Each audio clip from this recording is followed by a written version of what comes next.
Handen Samye Ling Rinpoché, Dagi Chibo Pende Kenshu, Kaden Champa Gone Chesente, Ku Song Tu Ti Murdu Sandu Song. Good morning, first morning of the new year. It is a day when we exchange good wishes, because we do hope the new year will bring better things than the old year. 2016 has been tough for many people personally and for the world at large. So we're happy to see the back of it in many ways.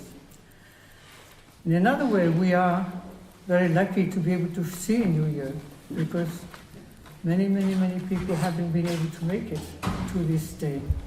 Some famous, some totally obscure, some destitute, some having lost country and everything. So we've made it to this day. But often what happens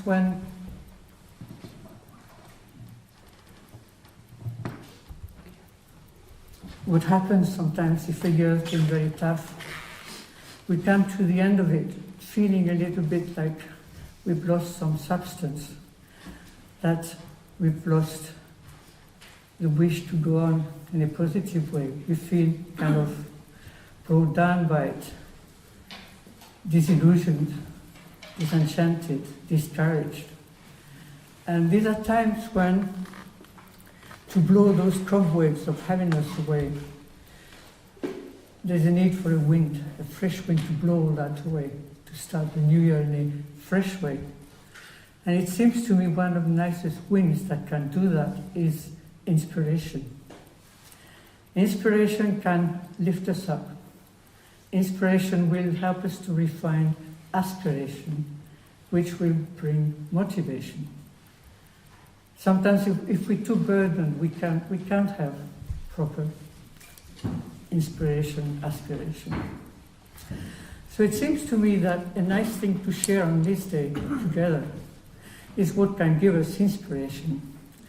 And this is ideally what we call Namthar. Namthar is the Tibetan word for the life story of a great spiritual being. It means actually total liberation. It's not a biography as we know them, with lots of fancy details and a portrait of the person and every incident of their life being narrated in an entertaining or interesting way. The very purpose of a Namthar is to kindle inspiration in those who will be reading it. That they are so inspired to see that somebody has put so much effort, so much goodness into becoming a better person, into growing spiritually, that it will help them on their own path. So the Namthar that we're going to look at today is very special for all of us. For those of us who were disciples of Akön Rinpoché, it's such a lovely way to connect with him and to try to know a little bit more about the background of this whole story. But even for those who never met Rinpoché, don't know anything about him, it's inspirational because we see what is a great bodhisattva, how they act, what they do, and what effect that can have on other people. So this life story of the first Akong is something for which we have not that many sources, and they don't all tell the same thing, but we do have some sources. One mainly was told by Lama Pema, who was with the first Akong in the monastery in the old days, and when Akön Rinpoché went to India on a pilgrimage in 1979, he had asked him to collect all his memories of those days. Lama Pema, who was then himself in India, connected with us on the pilgrimage at Bodh and gave Rinpoché this life story that he had written in immaculate Ume writing in a copybook, in an exercise book for Indian school children. in itself it's a work of calligraphy and a work of love. So Rinpoche wished for this to be translated. And in due course, some of it was done, never to the stage of full completion because there were other tasks that Rinpoche was putting my way, but it's been there waiting to be completed sometime. And then we have another source, which is found in the history of Akong, Akong being Rinpoche's monastery. They have published fairly recently a history of Akong, in which a particular chapter is devoted to the various lamas or Rinpoches that were the abbot of the monastery. So one chapter is also devoted to the first Akong and to the second Akong. Now those sources don't always tell us exactly the same thing, but this is how people are as witnesses. You notice this thing, another one notice another thing, but the basic pattern is very similar. Just a word about Akong before we start. Very, very, very special place. Very high up, over 4,500 meters, very isolated. And it's a place that seems to have been visited by spirituality very, very early on. It seems Guru Rinpoche himself went there, and he spent 7 days, it is said, in retreat in a cave there. And during that time, he had a direct experience of meeting Tara, Doma, the one who protects from all fears. Hence the close association of Akong with Tara.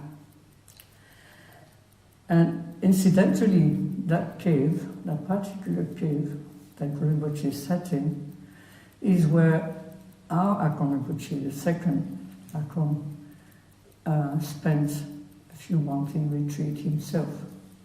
Apparently it's a very small cave and it's not very accessible, and he had to be lowered down with ropes into that little cave to do that particular retreat. So the place was blessed from very early on by the presence of Guru Rinpoche, and there seems to have been other great beings who came through it and spent time, notably the consort of Guru Rinpoche, then later on Pamotupa. And I saw also that at one point there had been a Mahasiddha called, I think, Nyare Rinchen, who, it is said in the text itself, could fly like a bird. So the place was charged with spiritual energy, and it seems that the first sort of solid monastery that was built there was in the 17th century. There may have been something informal before, but a solid place. So I don't know anymore because I've not had time to get into that book at all, but I thought it might be nice just to do a landmark. The other special thing about Akong is that it is one of the areas connected with Demcho, Hevajra. It is said that there are places in Tibet connected to Hevajra, some with his body aspect, some with the speech aspect, some with the mind aspect. Chakasambhara, sorry. Thank you, I have my controller. And this particular place, the Akong, is connected to the speech aspect of Chakasambhara.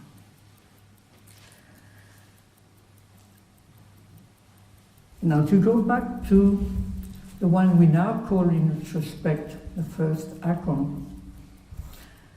It was actually not the first at the time, it was just Akong.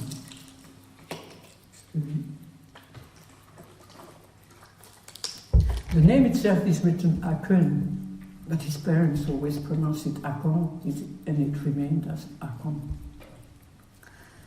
He was born in that area.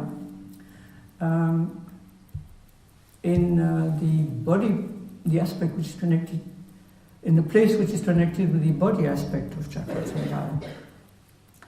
He was born around 1879. I say around because with dates in Tibet, it's very, very variable and they can mistake quite often. Another text may say something a bit different, but say around 1880. So that's contemporary of the last 20 years of Queen Victoria, to give you an idea of when we are. It's the end of the 19th century. And he would live more or less until 1938, which is just before our World War II. This is the kind of time scale. From very early on, he was an incredibly gentle child.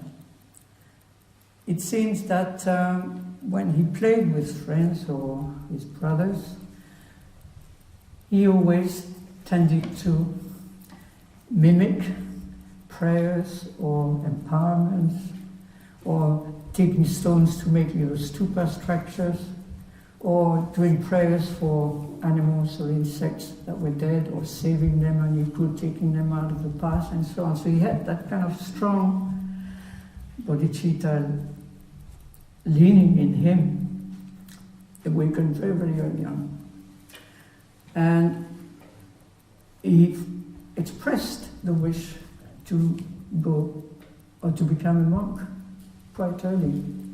So when he was 8, his father, his parents, took him to Akön to become a monk. First of all, I should say that he took refuge when he was 6, and his hair cutting ceremony was done by a Siddha. Interestingly, this Siddha, who was called Lama Namro Drapa, he was incredibly expert in the 6 yogas of Naropa. And we will see later that that became something very strong in Karma Miyo. Yeah, so I should say his own name was Akong, but when he later on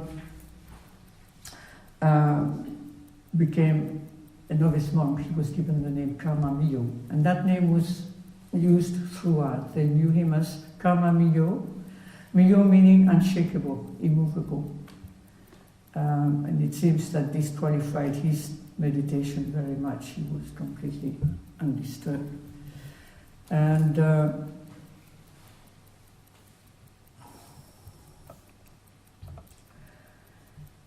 he took refuge at 6, and he learned after that at home. He was taught how to read and write, and apparently picked up extremely quickly.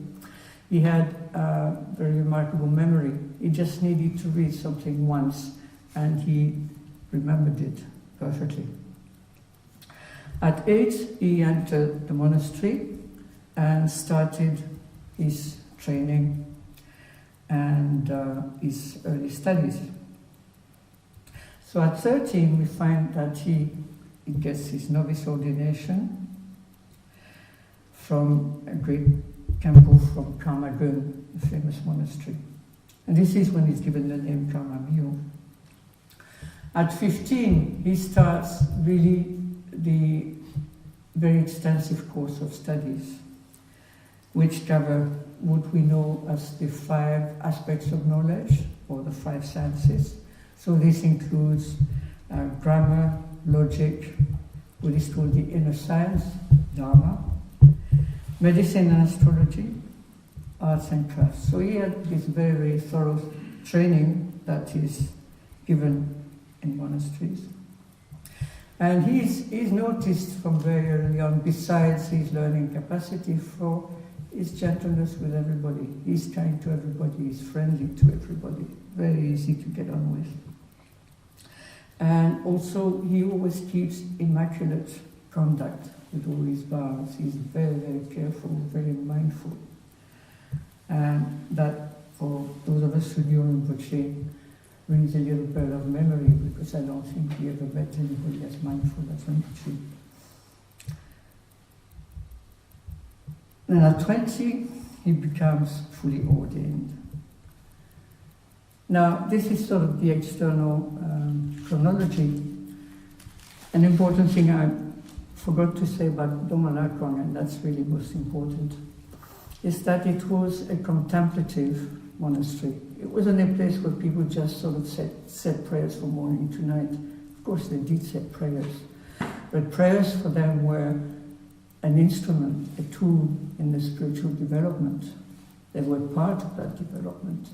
And it was a place of really deep spirituality. The people there had, the main goal was to develop their mind and their compassion enough so that they could help everybody, which is the true goal in Mahayana, in Vajrayana. So that place was really given to it. They weren't interested in fancy teaching for the sake of it. They wanted training so that they could get deeper into meditation without any mistake, because you do need good knowledge to have good understanding in your meditation. So this was one of the very special qualities of Akong. So then we find that the next step, I won't go through the detail of the studies, but they're very comprehensive. We did all the trainings in all the important branches of Dharma, in particular all the Madhyamaka, everything. He had, you would say he had the training of a scholar, except that he wasn't into being a scholar, because that wasn't Akong. They learned everything very perfectly, very thoroughly, but for the sake of meditation. Then the next stage is where it goes quite a lot deeper, when he starts his first retreat.